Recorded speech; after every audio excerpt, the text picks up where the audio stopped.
This episode is brought to you by my friend Rebecca Walser, a financial expert who can help you protect your wealth. Book your free call with her team by going to friendofdinesh.com. That's friendofdinesh.com. Coming up, we have, one more day to destroy democracy, and we're going to do it tomorrow. I'll review how things are looking for the midterms. Redistricting might be backfiring on the Democrats. I'll tell you how. Courts, better late than never, are cleaning up election rules. That's a good thing. And more good news, a lot of firings at both Twitter and Facebook, and I'll tell you why those are cause for celebration. This is the Dinesh D'Souza Show.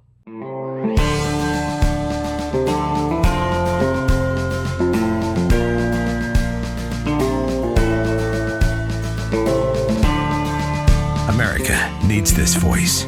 The times are crazy.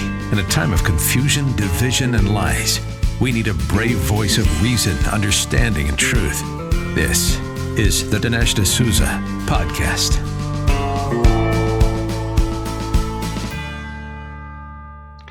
It's the day before the midterm election, and we're expecting big things tomorrow. Of course, these big things are dependent upon you exercising your right to vote. Do not put that off. Don't avoid it. It's by showing our strength now on Election Day that we bring about real change over the next 2 years and further. It should be a very good day. The House is almost certain to fall into Republican hands, and there's a very good chance we'll take the Senate. The question appears to be by what margin. It looks like the people that know what they're talking about are predicting 52, maybe 53, maybe 54 seats for the Republicans. Those would be good numbers. And by the way, they set the GOP up to come close to a 60-seat Senate in 2024. Number of seats opening up, more Democratic vulnerability in 2024, assuming that we set things up well and run a good campaign. The media is doing its best to protect the Democrats. And look, the media is the real vermin in this country. They are the people. If you didn't have a media, or put it differently, if you had a balanced media, a truthful media, the Republicans would have a dominating advantage. In fact, would win pretty much every election. It is the media fortified by academia, fortified by Hollywood. This is a kind of massive lobbying effort for the Democrats. And now these horrible, media bloodsuckers and vermin are not on the ballot, but you should think that they are. In other words, these are the compliant liars and censorship lobbyists for the Democrats. So part of your rage and disgust against the media should be taken out on the Democratic Party. Now, what I find encouraging is that the Democrats are being forced to defend even in blue states and blue districts. Kathy Hochul appears to be running even. Lee Zeldin may even be a little bit ahead. Think about that. A Republican governor of New York would be amazing. Similarly, in Oregon, there's a very close race between the Democrat and the Republican. The incumbent governor is a complete dud. And as crime has been soaring, and so as a result, there is an upsurge for the Republicans. We're talking here about Christine Drazan being neck and neck with Democrat Tina Kotek, and they're running against the Republican is Governor Kate Brown's horrible record. So Carolyn Leavitt, a 25-year-old MAGA Republican, running in New Hampshire against Ike Pappas, and she has a good chance to take that seat against an incumbent. So this gives you an idea of the opportunities that have opened up. And so we just want to now, you may say, convert and do it well. I had a good chuckle when I saw that Malik Obama, Barack Obama's half-brother, has not only come out generically saying MAGA, which he's been doing for a little while, but he's apparently diving into particular races. So he goes, vote Tudor Dixon. And he has a picture of Tudor Dixon. And then he goes, vote Herschel Walker for Senate in Georgia. So this guy's weighing in on individual races. And so I tweeted out saying, basically, this is Barack Obama's brother. He was always known as the smarter member of the Obama family. Election time is a time when we don't forget. We've heard some talk recently about a COVID amnesty. No, let's remember what the left did to us under COVID. The kind of control, the kind of tyranny, the kind of mercilessness, the glee with which they forced us to do things, the indifference with which they responded when tons of people lost their jobs and livelihoods. So this is what we have to remember, because we're a forgetful country. It's easy to sort of lose sight of what's happened. Think of the Afghanistan humiliation. Think about the disaster at the border. Just kind of, it's like an open sore with people just pouring in every single day. And again, this is by design. This is because the Biden administration has, in a sense, politically speaking, invited them to come. Think about all the burning of our shops and our cities, and people being dragged out of cars and beaten, and all the people who were brutalized and injured and even killed.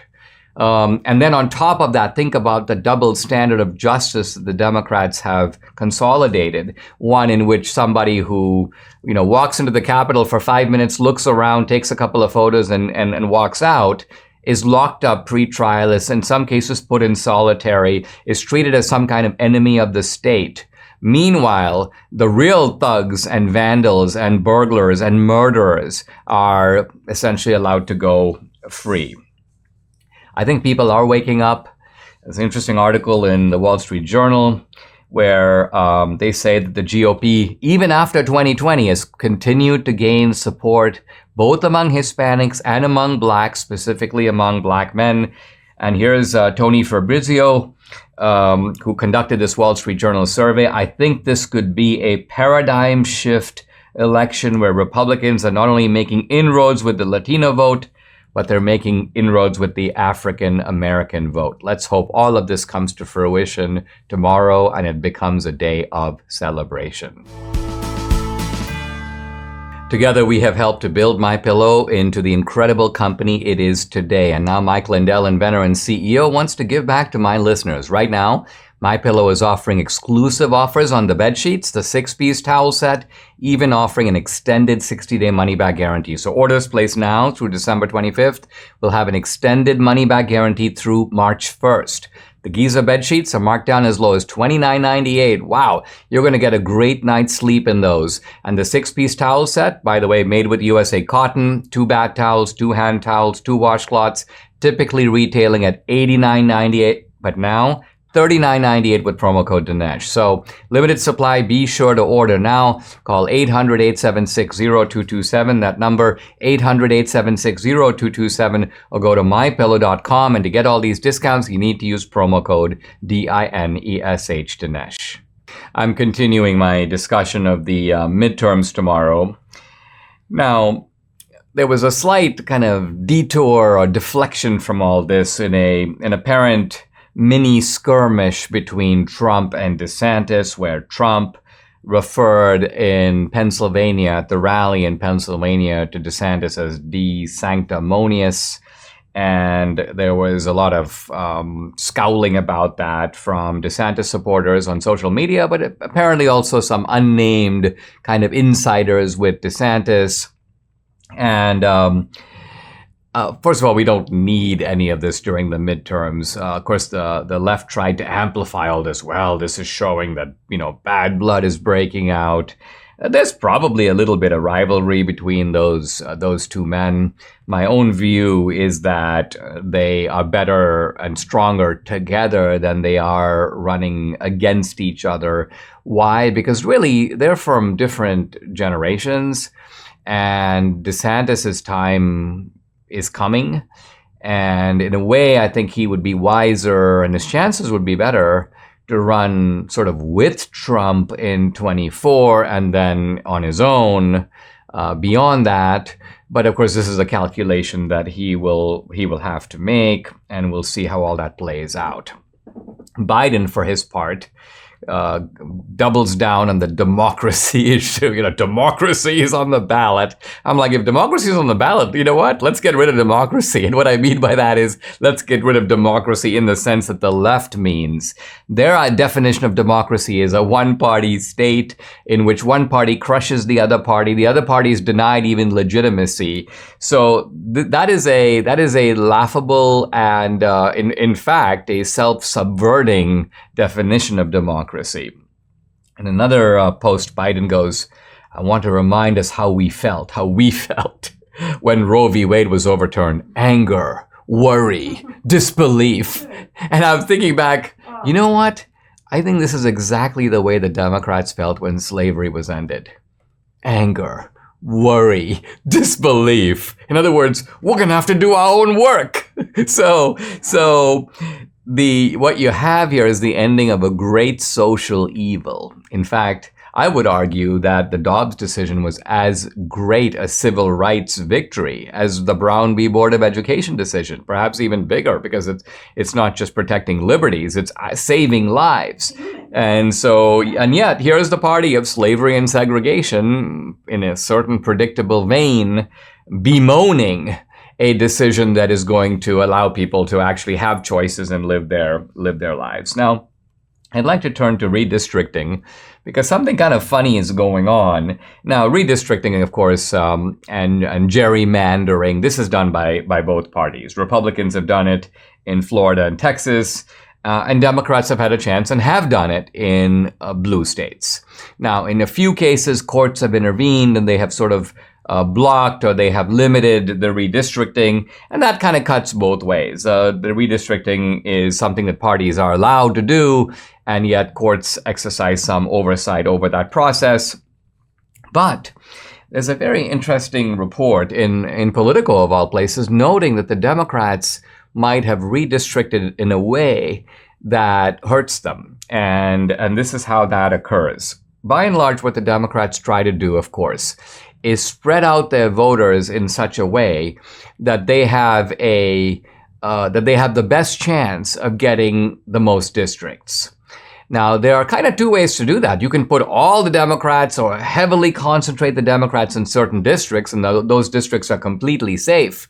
But that, of course, means that there'll be more chances of Republicans to win the other districts. And so what Democrats do is, to maximize the chances of winning the most districts, is they thin out the number of Democrats. So they retain a majority of Democrats in a particular district, but not by all that much. Why? Because this way they can put some more Democrats in the next district over and have a slight majority there in what otherwise might be a Republican district. Let's just say a suburban district. You push out some of your urban voters so that they are now in that suburban district, and Democrats have a chance to do better there.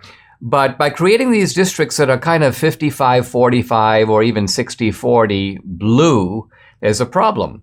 And the problem is that if you have a real red wave will run over Democrats, even in a 60-40 district. So you might have 60-40, you think, oh, that's a safe district. We're definitely going to win that one. No, suddenly some of those districts in places all over the country are now competitive and are being rated as a toss-up. And we know how the polls are. By and large, if a district is a toss-up, there's a very good chance that district is going to fall into the Republican column. And so while we might expect that the red wave tomorrow is coming in these kind of swing states and swing districts, there aren't all that many of those. What's actually happening is that the red wave could be hitting all over the place, so that yes, in swing areas, those pivot over to the Republicans, but you also have blue areas that the Democrats thought were previously safe that are no longer safe.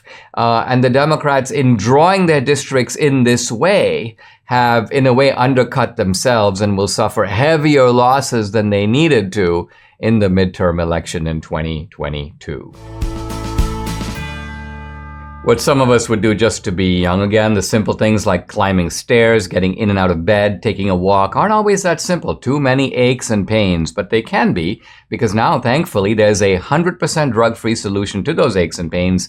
It's called Relief Factor. Now, Relief Factor supports your body's fight against inflammation that's the source of aches and pains. The vast majority of people who try Relief Factor order more because it works for them. Debbie's a true believer. She can finally do the exercises she likes, planks, push-ups, a stationary bike, all thanks to Relief Factor. It's been a real game changer for her and for so many other people. You too can benefit. Try it for yourself. Order the 3-week quick start for the discounted price of only $19.95. Go to relieffactor.com or call 833-690-7246 to find out more. That number again, 833-690-7246, or go to relieffactor.com. Feel the difference.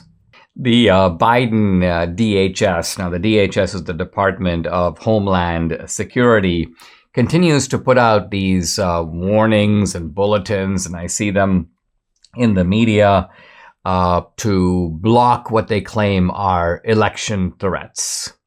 Now, of course, in the past, they claimed that there was all kinds of foreign intervention in the election, and of course, primarily from Russia.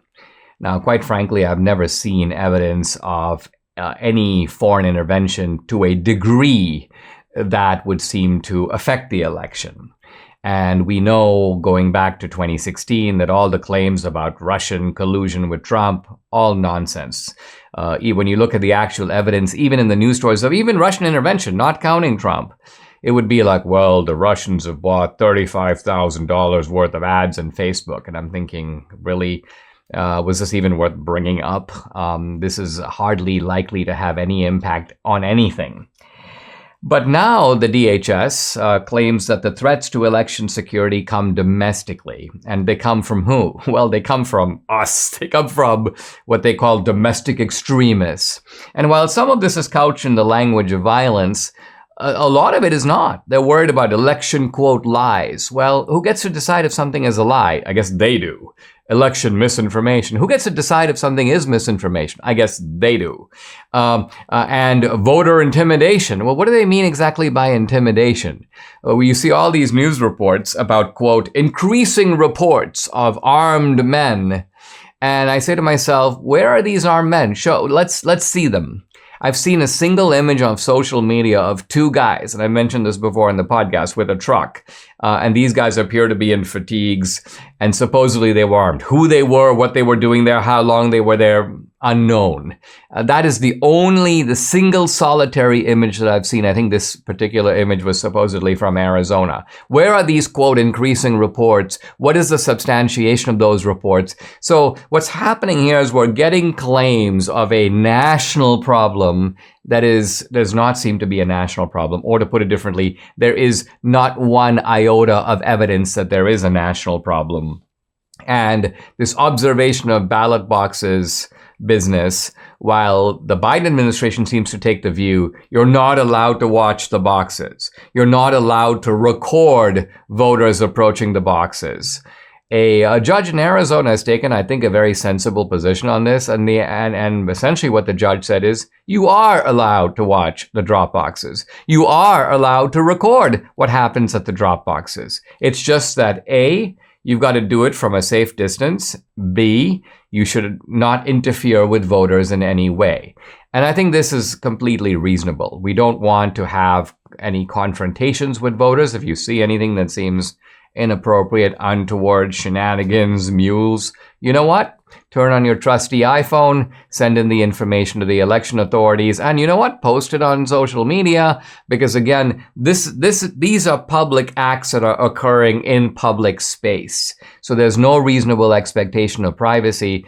By the way, look, we live in an age where there's surveillance on malls and parking lots. So people cannot say, hey, I'm going out to vote at City Hall. Hey, I'm going to vote at this drop box that's sitting on public property, and somehow I'm intimidated if someone is taking a picture, or I'm intimidated if there's an installed electronic camera that's recording what I'm doing. The purpose of the camera is to make sure you don't do anything that is illegal, and that you exercise your vote in a lawful way. Inflation continues to be a plague on our economy, our families, and our savings, and the irresponsible spending from the left just continues to exacerbate the problem. Well, Don't be over leveraged in the stock market. Don't let your savings wither away. Hedge against inflation with gold from Birch Gold like I do. That's right, I buy my gold from Birch Gold. You can too. Listen to this. If you text Dinesh to 989898, you'll get a free information kit on gold, and you'll get a free gold bar with any purchase by December 22nd. But you have to claim your offer by Black Friday. Don't allow the left to devalue your savings. Text Dinesh to 989898. Claim your free information kit from Birch Gold. You can own physical gold and silver in a tax-sheltered retirement account, and Birch Gold will help you do it. When you place an order by December 22nd, Birch Gold will send you a free gold bar. Text Dinesh to 989898 and secure your future with gold today.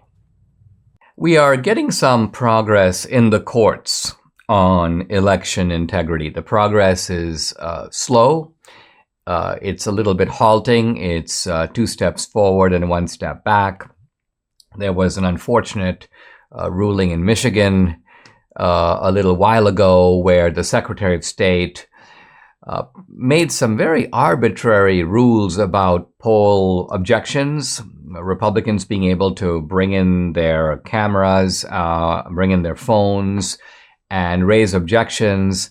And this went before the courts in Michigan, and the courts basically go, no, the Secretary of State is right. And they didn't really rule on the merits of what the Republicans were saying, but they said in effect that we can't change things right now. It's kind of too late. We're right at the edge of the election. So that was a loss for the Republicans in Michigan. However, in Wisconsin, a big win. And the Wisconsin Supreme Court basically saying no mail-in drop boxes. There's no provision for that in the Wisconsin Constitution. There's no provision for that in the Wisconsin statutes and laws. This was done in 2020, but kind of we're not doing it again. Huge win. And now I see a more limited but important victory in Pennsylvania. Pennsylvania Supreme Court rules undated mail-in ballots can't be counted. Now, that slightly understates what the Pennsylvania Supreme Court said, because really what we're dealing with here is an improperly filled out ballot. Now, ballots can be improperly filled out in all kinds of ways. You can wrongly date a ballot. Let's just say you put the wrong month or the wrong year. It's like, wait, when did you fill out this ballot? Or you don't put a date at all. There can be problems with the address, problems with the signature. So ballots, the bigger question you're dealing with here is what do you do with a sort of defective ballot? A ballot that doesn't meet think of it, the ballots have a very, very simple conditions that have to be met. And the simple conditions all have an underlying rationale. We're talking about a specific election, and so a date is really important. The date is also important because there are certain dates in which you're allowed to cast your ballot, and so you have to be within that legitimate time. Number 2, identification. You have to be you. So you have to provide a name, an address, sign the ballot. And so when these things are not done, the question becomes what happens to that ballot? And so the Pennsylvania the Republican National Committee intervening in Pennsylvania sued and basically said, listen, you can't just count these ballots no matter how they're filled out. But that actually was going on. And not only was it going on, the practice of kind of looking the other way when you have improperly filled out ballots had been upheld by a lower court. Now, Pennsylvania law is pretty clear. It says, quote, a voter who uses an absentee or mail-in ballot shall fill out, date, and sign the declaration printed on the outer envelope of the ballot. And it goes on to say, and this is, by the way, this is part of the law, that if you don't do that, if you don't comply, your ballot is, quote, invalid and cannot be counted in any election. So nothing could be more clear. Apparently, Pennsylvania's official election information portal makes the same point, that ballots submitted without this declaration section filled out will, quote, not be counted. And yet, until this court decision, the Pennsylvania Secretary of State, a Democrat, has been instructing people and directing local officials to include these ballots, to continue to count them. So you now have something very interesting. The Supreme Court of the state has said you can't do it. We'll see and I'm sure this will be a subject of further litigation because it's under close observation, will Pennsylvania try to somehow skirt and go around this court decision and basically flagrantly violate it? And if so, will the Republican Party be there on the scene to extract from them the consequences of not following what is now a clear ruling and a clear win for the GOP? And here we have to actually say that the RNC has been pretty good. Perhaps better late than never is the way to put it, but they're on the ground, they're fighting over these election laws, they're trying to, well, let's just say, come back to a level playing field after the very unlevel playing field that we and they dealt with in the 2020 election. There's no question America under Biden is in decline. Crime and inflation are skyrocketing. It seems daunting, but you shouldn't lose hope. If you're a senior, you remember better than anyone how strong America can be when we work together. This is why I urge you to join forces with AMAC. This is the Association of Mature American Citizens. AMAC exists to enrich the lives of seniors and uphold freedom for all Americans by fighting for conservative causes. Membership comes with all kinds of discounts on hotels, restaurants, cell phone service, and much more. And my friends at AMAC offer advisory services on things like Medicare, financial planning, and Social Security. Becoming a member of AMAC is easy. It only costs $16 a year. Go to amac.us/Dinesh to sign up today. Debbie and I are proud members of AMAC. You should be too. Go to amac.us/Dinesh now. Join millions of other AMAC members receiving unparalleled benefits while we work together to get America back on track. Join AMAC today, amac.us/Dinesh. There have been some big layoffs at Twitter, and evidently some big layoffs coming at Facebook, also called Meta. And quite honestly, I'm thrilled about both. Now, whenever I say things like this on social media, inevitably someone goes, Dinesh, this is very insensitive because you are taking pleasure in people being fired before the holidays. And my reply to that is, no, I take equal pleasure when people are fired after the holidays, as long as it's the right people and they're being fired for the right reasons. Now, why should we feel any sympathy for these nasty, vicious, thuggish censors? For months, if not years, they have been gleefully knocking people off, shutting them down, blocking them, putting their hands on the dials and magnifying this guy because he's their friend. By the way, it's also come out that there are people at Twitter who might have been taking backdoor money to verify people. Elon Musk himself said this requires investigation. So in other words, they're saying, listen, you wouldn't normally qualify to be verified, but if you pay me, I'll make sure you're verified. So these people are, they like to pose as if they're major idealists, but they're not. They're deeply corrupt. They're deeply partisan. And so putting them out on the street is the least that could happen to them. They deserve far worse. Now, the same with Meta. I'm delighted that their whole metaverse is turning out to be a dud. They've made some horrible decisions. And so again, a whole bunch of bad people are going to be let go. Now, in that case, for different motives. Zuckerberg is just basically cutting costs. There's a very interesting post. This is by a guy from the NAACP. In our meeting, Elon Musk made a commitment that he would do his part to protect the integrity of these midterms. But just days later, he fired employees at Twitter who oversee election mis- and disinformation. And my point is, disabling the censorship police in this way is protecting the integrity of the midterms. You know why?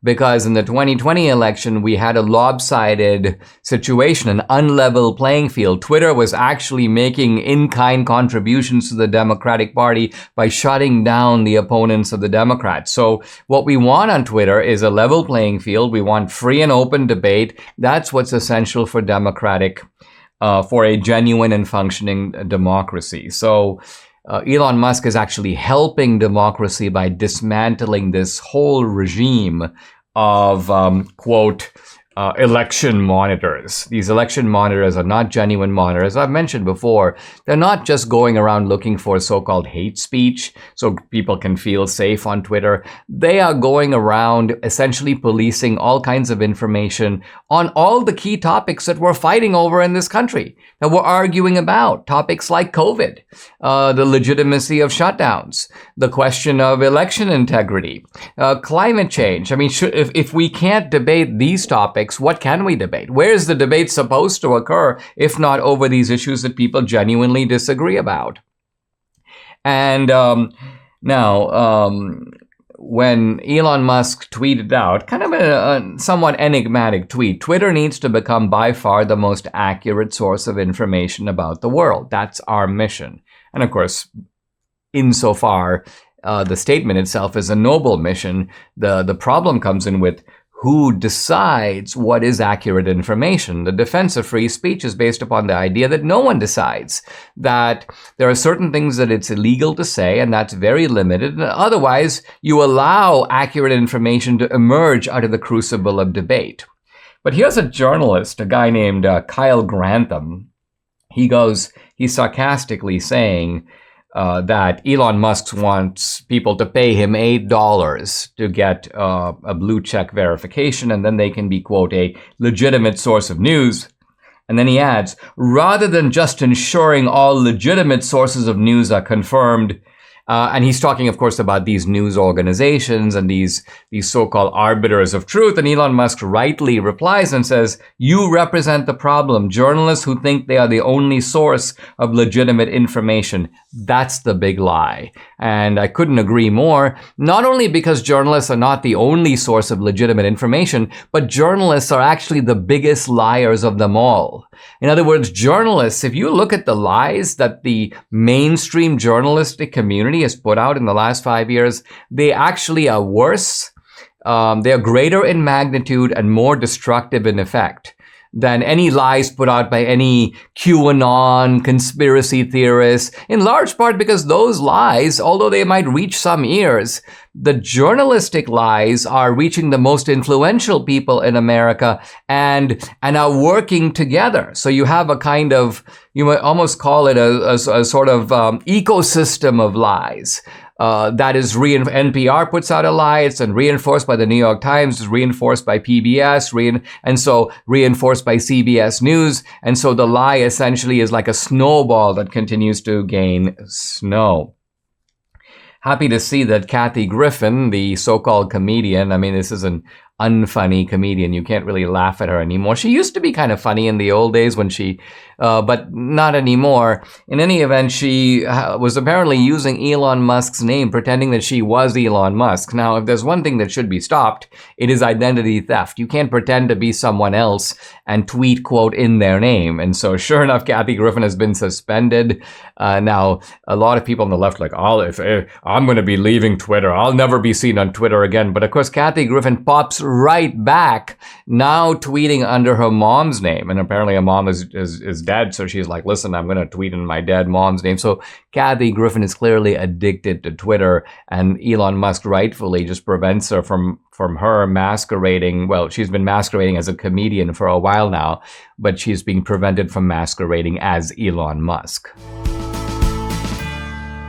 You've heard me say it, I'm not a super fan of the flavor of veggies, but I have to admit, when I'm in the produce section in the grocery store, all the vibrant colors of fruits and veggies look really good. Now, Dr. Howard at Balance of Nature explains all those colors you see in the produce section equal nutritional variety. Different colors signify different key nutrients. So if you eat only your favorite 1 or 2 veggies, you're missing a whole world of vital nutrients. Now, this is why Debbie and I take these 6 little fruits and veggie capsules every day. Each daily dose is made up of a blend of 31 different fruits and veggies. 31. So variety equals vitality. Give your body everything it needs with Balance of Nature. For a limited time, all new preferred customers get an additional 35% discount and free shipping on your first Balance of Nature order. Use discount code AMERICA. Call 800-246-8751. That's 800-246-8751, or go to balanceofnature.com and use discount code AMERICA. Guys, I'm really pleased to welcome back to the podcast Pam Hemphill. Now, Pam Hemphill is January 6th defendant. She actually served 60 days in prison. She's sometimes known as the MAGA Granny on Twitter. And she was convicted of the usual nonsense, picketing, parading in a public building. By the way, Pam Hemphill can be found on Twitter at Pam Hemphill79, and on YouTube, Pam Hemphill, Facebook, Pamela Ann, A-N-N-E, Hemphill. Pamela, welcome to the podcast. I really appreciate it. Boy, the last time we talked, you were, honestly, a little distraught, and rightly so, because you were, for the first time in your life, facing going to prison for 2 months, and you were scared, and you said you were, and I remember that vividly, and I just thought to myself how, pointless and idiotic this is. But tell us a little bit about that experience. Obviously, you've come through it, but how was it? Oh, it was terrifying. Thank you, Dinesh, for having me on. I appreciate this. You don't know. It was terrifying. And like a lot of us thinking, well, we're just going to prison. Prison's prison, no big deal. But that's not the plan. I have a letter from the Department of, probation that said, I'm going to a camp. So as I got there that day, they're walking me to this unit. And I said, it didn't look like no camp. And I said, what's going on here? I'm been assigned to a camp. And she says, you're not going to no camp, Miss Hemphill. And I said, what do you mean? She says, I don't know about any paperwork, but you're going here. And that unit, let me back up. Dublin Prison is the worst, second on the list of the worst prisons in the United States. The warden just got sentenced to 7 years in prison for raping the women there, and there's drug problems there. It's all over the news. Excuse me, my throat. So I go into this unit and I sit down and I start crying. And this beautiful black lady, Michelle West, comes up to me and starts talking to me. But she says, what are you doing here? I know who you are, because I was all over the news by then. And I said, I'm here for a misdemeanor because of January the 6th. She says, no, she's a lifer. Nobody comes in this unit for a misdemeanor. And I've been here 28 years. I said, well, what am I doing here? Well, what they had said was there was covert in the other, in the camp. It turned out that was a lie. There was no lockdown over there. But I found out the truth when I left. The lady that was taking me to the airport, drug dealing going on in the car as I left, and the whole story came out that they had plans to keep me there. What they were going to do was plant drugs in my room. And what happens, you go to the SHU, which is called the hole, and they add on another 4 to 6 years prison time. And when I was being released, it was the captain, I think. He says, I don't know how you're getting out of here. And I said, what do you mean? I don't break rules. He says, well, I said, what, do they have plans for me to never leave? And he just put his eyes up. I said, oh, okay. So the rumor was true. Even the FBI was there talking to me, and I didn't know it was the FBI. Miss West, I went up there and I said, who were those two men? She said, that was the FBI. And I said, oh, wonderful. But they treated me terrible there every day. Oh, my God. It was 95% of the women in that prison were cartel. And they all, of course, hate the J6ers every day. If it wasn't for Miss Michelle West, I wouldn't be here, because she was a beautiful Muslim black lady. And she said, Pam, you focus on God. Don't focus on these women. I'm going to get you out. And that's why I'm out today. But I'm still having PTSD from all this. So excuse me, but just remembering what happened to me in there is very hard to talk about still. I mean, this is all just deeply shocking. Like you say, a misdemeanor conviction for committing no act of violence. You're in the Capitol, you're out of there, and here you are in a life-changing experience, or trauma. And it seems that you're suggesting that they they have a design to sort of torture you a little bit, and perhaps if they could get you on something else. I mean, I'll be honest with you, when I had my campaign finance case, I wasn't scared of the other criminals, but I was afraid that the authorities would put drugs in my locker, and they're, oh, here we go, because they have complete you have no privacy, as you know. You are at their mercy, and so they can frame you. I was more afraid, I feel weird saying this, of the U.S. government than I was of these hardened criminals. And it seems like you had somewhat the same experience. Absolutely. I went to the psychiatrist. I asked him to move me out of that room because I knew the girl in there. It's like a godfather organization in there, the cartel women. You have the godfather, the godmother, and their children. And I was in the room with their daughter. They call each other this, the mother, the father, the daughter. And I was in the room with the daughter. And I know they're doing drug dealing. They asked me about it. I said, yeah, I'll tell you who it is. They don't care. There's one guard for 197 women, and the doors are open at night. So you know what they do. They don't care. Those women run that facility there. It's horrifying. I wouldn't give that food to a starving dog. And you don't want to get sick. I didn't get my cancer medicine for a week. And even then, they didn't want to do that. I had to push for it. It's that prison should be locked down. Everybody says that. What they did is they turned the key and threw it away for those women. All those women are being treated terrible. But that's not what I wanted to talk to you about today. Mainly, it's just not Pam. I don't want to focus on Pam and all the torture and everything she went through, and the fact that the FBI had a plan to never let me out. They did. They're doing this to every single January 6er, every single one of us. I get calls, Dinesh. It's just breaking my heart, from mothers and women are telling me the stories. They're locked up. They're in solitary confinement for 90 days. They don't have a cup to drink water. They're being beat up. They're being tied up, black eyes. And then what's the worst part? People are calling the marshals to, report this, and they're getting retaliation for it. So their human rights are being denied 100%. Just because they're January 6ers. I mean, here we are, Pam, on the eve of a big election. Do you have any confidence or even any hope that a Republican sweep of the House and of the Senate will lead to investigations, to going after? None of this should be happening in America, and yet it is.